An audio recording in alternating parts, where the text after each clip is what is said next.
going to pull any punches. We are going to be talking about some heavy subjects.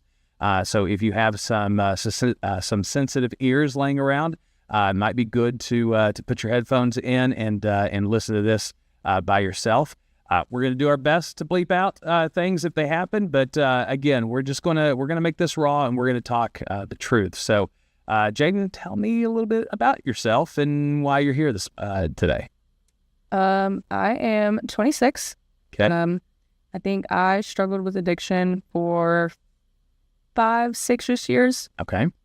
In and out of rehabs, the typical addiction things. And I had fentanyl directly affect me. And so I have a lot of passion towards this subject, and I think that it is important to get this message out there.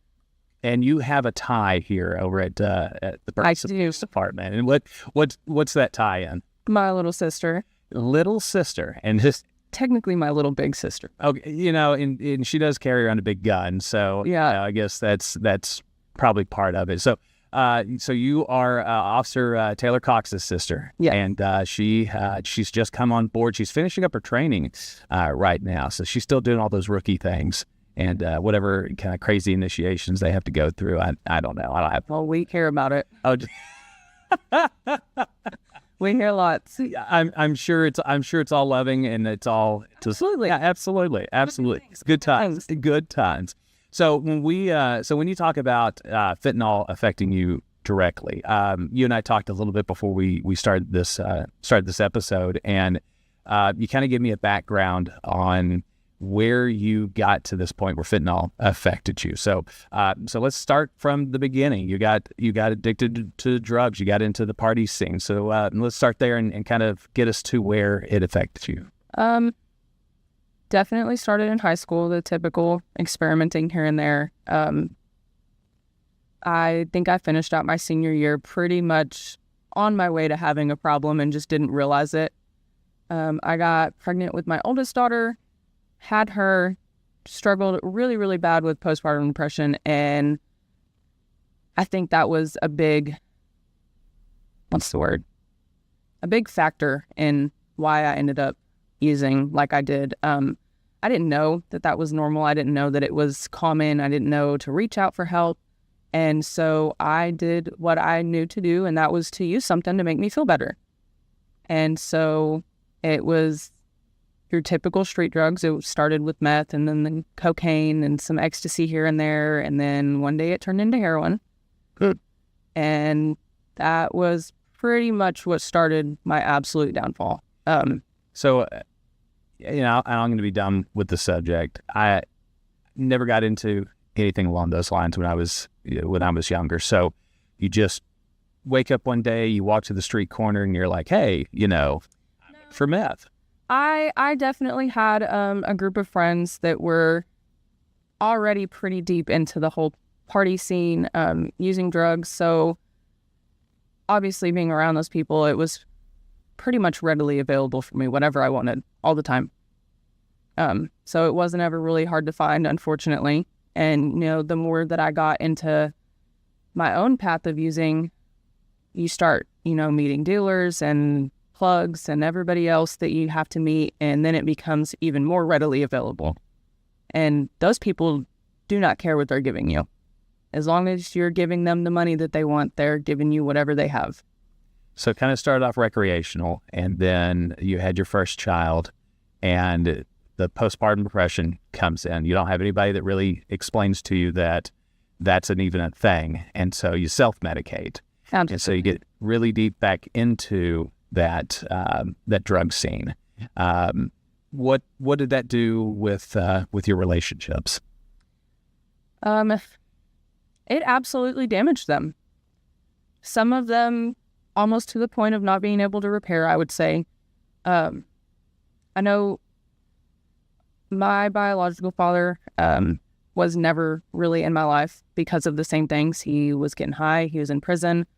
And so I think specifically my relationship with my mother, that was incredibly hard for her to watch because she saw what I went through as a kid, and she saw how much I struggled and how much I hurt not having a biological father figure around. And so for her to watch me kind of do the same thing to my own child, I think there was quite a bit of anger there, but, you know, I look at it now, and as a mother of 2 girls myself, I can't imagine. I can't imagine waiting up every single night wondering if you're going to get that phone call. Or wondering if that's going to happen and you might not get the phone call because, you know, your friends out there that you're using with, you overdose, they get scared and they run. They're not going to call anybody to help you. You know, and specifically my relationship with Taylor, also very hard for her to watch me do that to my own child because she too knows how much I struggled not having a biological father figure. Ouch. And obviously my relationship with my daughter, I really didn't have one with her for several years. I think I saw her 2 or 3 times in the entire span of my addiction. Obviously it was never easy on me. And I think a lot of people would look at that and say, oh, well, you chose drugs over your own child. And I look at it now and I think that it was so much better for her that I wasn't around her that way. So by the time that I did get sober, she was 4 or 5. And so it was rocky trying to basically start from scratch a relationship with your own child. But I think our relationship is a lot stronger now. So with you hit the relationship side with your daughter. Was there anybody in your life at this time? Were you dating? I'm not sure if the dating scene is a happening thing when you. So my little girl's dad, we were together. My oldest daughter, we were together probably 4 or 5 years, I think. Really young in high school, all the way up to the point that I was just struggling so bad after I had her that I just left. Honest, and I look at it now for really no good reason. I think I was just being kind of crazy. Right. And then I immediately jumped into a relationship with a friend that we had had for years and years and years. And I knew that he was actively using. I knew that he was completely strung out. And I knew that he was absolutely no good for me. But, you know, I think my addict brain was already in that snowball effect and it just didn't care. Yeah. So you've got the experimentation when you're younger. You have the first child, postpartum depression, back into the drug scene. The drugs are kind of removing you from your child. You kind of get into the dating scene again. So tell me about the relationship that kind of led us to this subject, which, you know, when Officer Cox and I were having this, she's in a video that we did, a little promotional video that we did for the One Pill Kills campaign.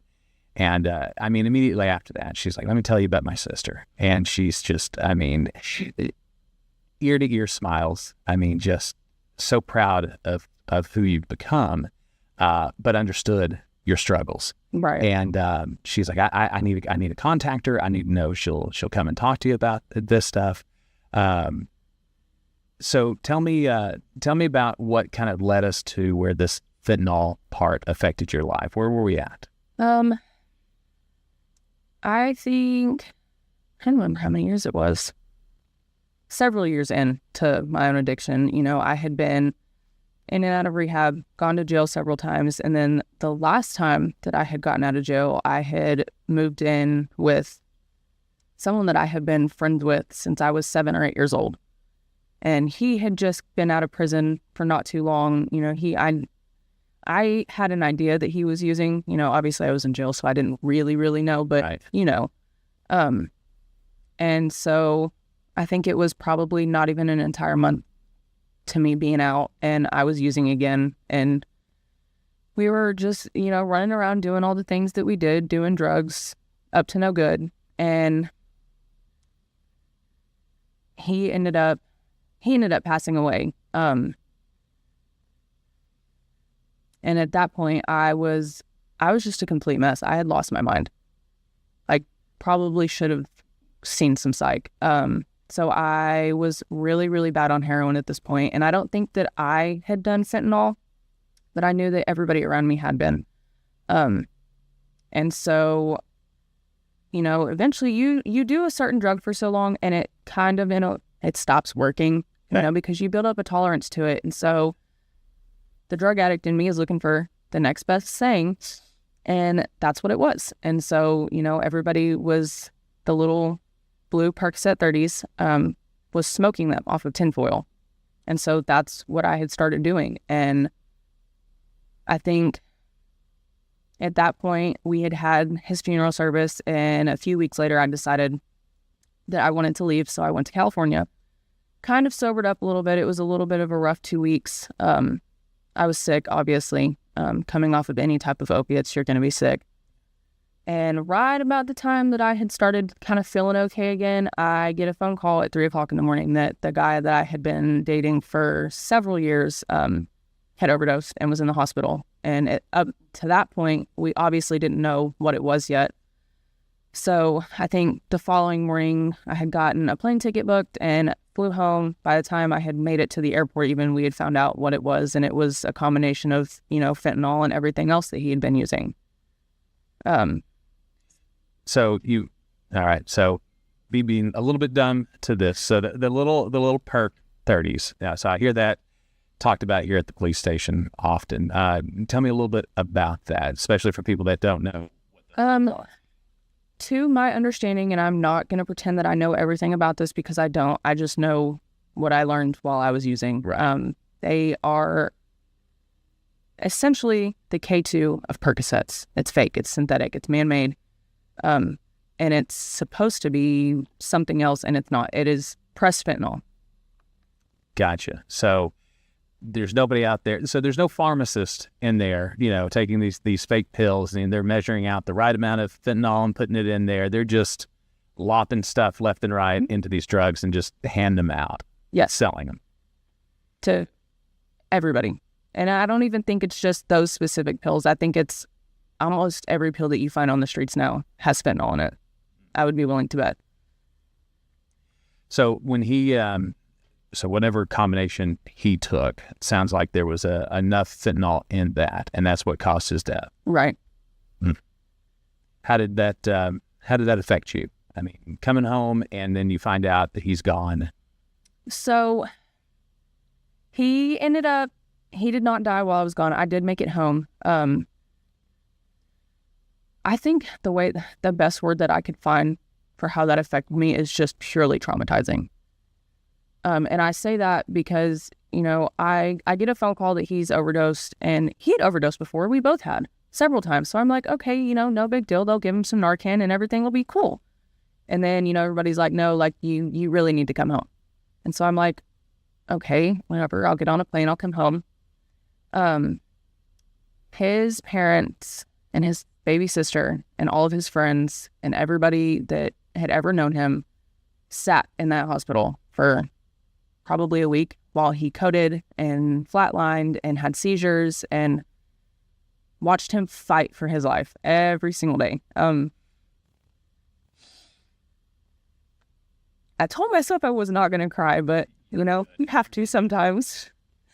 And I think that was finally my breaking point. I had just lost my best friend and turned around and lost someone that I had been with for years and years and years. And our relationship wasn't perfect. It wasn't. You can't be... Drugs and relationships do not go together, and especially not healthy relationships. It becomes toxic, and you start to get to where you care about drugs more than you care about your relationship. And that's just the way that it was. It ended up being really abusive, mentally, physically, emotionally. And I think for a long time I struggled with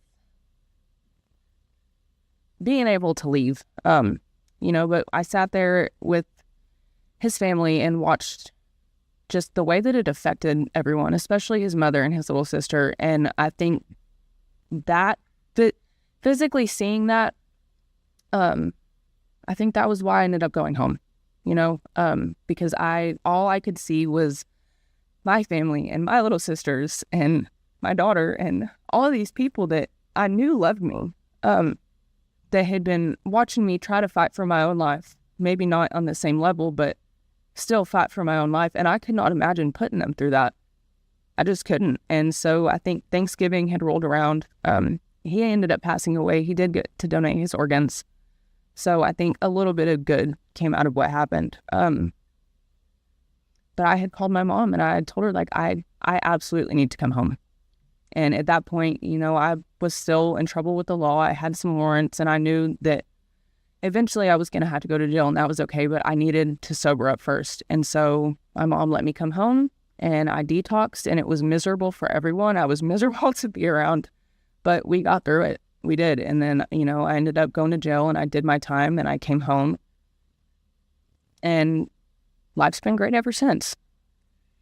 And you've got these 2 adorable little girls. One, which by the way is running around the top floor here at the crazy person. She's adorable. She's stinking cute, by the way. Thank you. She's terrorizing our admin, which is awesome because they need a little help. You made such an amazing turn in your life. There's so many people that would just give up, and you didn't. You turned your life around.